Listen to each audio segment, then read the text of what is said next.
Hello வணக்கம். இது உங்கள் சிவி ஜோன் சொல்லணும். எப்படி இருக்கீங்க? இப்போ பார்த்தீங்கன்னா லைவ்ல வந்துட்டு திடீர்னு ஒரு பகீர்னு ஒரு சம்பவம் நடக்குது.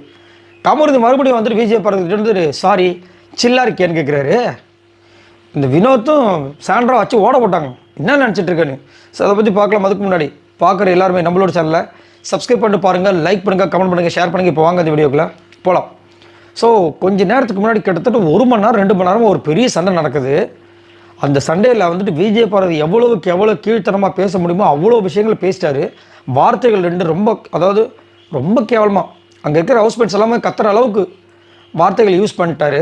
அவ்வளோ விஷயங்கள் பண்ணி இந்த பொண்ணு வந்து பேட் டச்ன்ற விஷயத்த சொல்லி என் லைஃபை கெடுக்க பார்க்குறா, அதை பார்க்குறா, இதை பார்க்குறா, இவளெல்லாம் யாருக்கும் பிடிக்காது, அவ்வளவு கேவலமாக சொல்லி அந்த பொண்ணு அங்கே வருத்தப்பட்டு அதுக்கப்புறமா அதுக்கு ஒரு க்ளோஷரை சொல்லி இதனால தான் இவர் வந்து என்கிட்ட நான் இந்த மாதிரி நல்லா பழகிட்டு ஒட்டி ரொம்ப பழகிட்டு திடீர்னு வந்து நீ என் கூட பேசாத சொல்லும்போது எனக்கு தோணுச்சு. அதனால தான் நான் சொன்னேன்.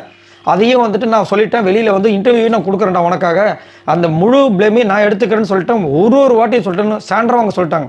டேய் எத்தனை வாட்டி தான் அந்த பொண்ணை வந்து இது பண்ண போகிறேன், ஒரு வாட்டி அவன் சாரி கேட்கும் நான் கூட இருந்திருக்கேன், திரும்ப சபையில் வந்து கொண்டு வந்துட்டு இருக்கேன் அப்படின்னு சொல்லி பெரிய பிரச்சனை. கடைசியில் வந்துட்டு ஓகே நாங்கள் அண்டர்ஸ்டாண்ட் பண்ணிக்கிட்டோன்னு சொல்லி அதுக்கப்புறம் கமருதீனை வந்துட்டு திவ்யா சாண்ட்ரா எல்லாரும் கேள்வி கேட்க ஆரம்பிச்சிட்டாங்க. அப்புறம் ஆமாம் நான் தான் தேவையில்லாமல் யோசிச்சிட்டேன்ற மாதிரி முடிச்சிட்டார். எல்லாம் முடிஞ்சிச்சா, எல்லாம் ஹாப்பி, ஒரு தெளிவு வந்துருச்சு. என்ன பண்ணுறாங்க, உள்ளே உட்காந்து பேசிகிட்டு இருக்காங்க சாண்ட்ரா, விஜய் பார்வதி, திவ்யாலாம். இவர் வரார், அங்கேருந்து சாப்பிட்டுட்டு இருந்தார். நல்லா வந்தார். வந்துட்டு பார்வதி சாரி அப்படின்னாரு. அப்படின்னாங்க. இல்லை நான் மைண்டில் வந்து நானே தேவையில்லாமல் யோசிச்சு அது மாதிரி நான் பேசிட்டேன், சாரியா சில்லா அப்படின்றாரு. கெட்ட வார்த்தைகள் யூஸ் பண்ணி அவ்வளோ கேவலமாக பிராண்ட் பண்ணி ரொம்ப மட்டமாக பேசிட்டாரு. இப்படி வந்து சாரின்னு கேட்குறது எனக்கு ஒன்றும் புரியல. சரி இப்போ ஒன்றும் பிரச்சனை இல்லை, நம்ம அப்புறமா தனியாக பேசுவோன்றாரு. உடனே சாண்ட்ரா டென்ஷன் ஆகிட்டாங்க. என்ன தனியாக எல்லாம் பேசி முடிச்சாச்சு, இப்போ திரும்ப தனியானு நீங்கள் இருங்க, உள்ளே வரீங்க, நீங்கள் எதுக்கு உள்ளே வரீங்க, நாங்கள் 2 பேர் தானே பேசிகிட்டு இருக்கோம் அப்படின்னு ஒரு சொல்லும்போது நானும் அந்த இடத்துல இருந்தேன். நீ அங்கே வந்து அவ்வளோ பேசிகிட்டு இருப்பேன், நீ இப்போ வந்து சாரி சொல்லிட்டு தனியாக பேச கூப்பிடு, என்ன அர்த்தம் அப்படின்னு சொல்லிட்டு அவங்க கத்தி விட்டாங்க. நீ சொல்லு அப்படின்னு திவ்யாவும் சொல்லிட்டாங்க. அப்போ அவங்களே சொல்லிடுறாங்க, என்னை எவ்வளோ கேவலமாக பேச முடியுமோ பேசிட்டேன். விஜய் பார்வதி சொல்கிறாங்க, இதுக்கு மேலே நம்மக்கிட்ட ஒன்றுமே இல்லை, தனியாக பேசுகிற அளவுக்கு ஒன்றுமே இல்லை. இல்லை நான் என்ன சொல்ல வரேன் போது வினோத் உள்ளே வந்தார். வச்சு கிளிக்கிறார் வினோத்.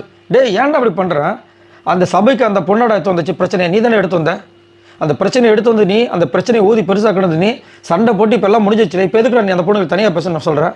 அந்த பொண்ணு தனியாக பேச விருப்பம் இல்லைன்னா உனக்கு என்ன வேலை, உனக்கு நீ போ, இனிமேல் பேசாத அந்த பொண்ணுக்கிட்ட அப்படின்னு அவரும் கத்தி விட்டார். கம்முன்னு போயிட்டார். எப்படி அவருக்கு தோணுதுன்னு எனக்கு ஒன்றும் புரியலைங்க. ஒரு மணி நேரமாக அவ்வளோ அந்த பொண்ணை கேவலமாக பேசிட்டு அதே பொண்ணுக்கிட்ட சாரின்னு சொல்லிட்டு சில்லான்னு கேட்குறாரு. அப்பா ரொம்ப மோசம்.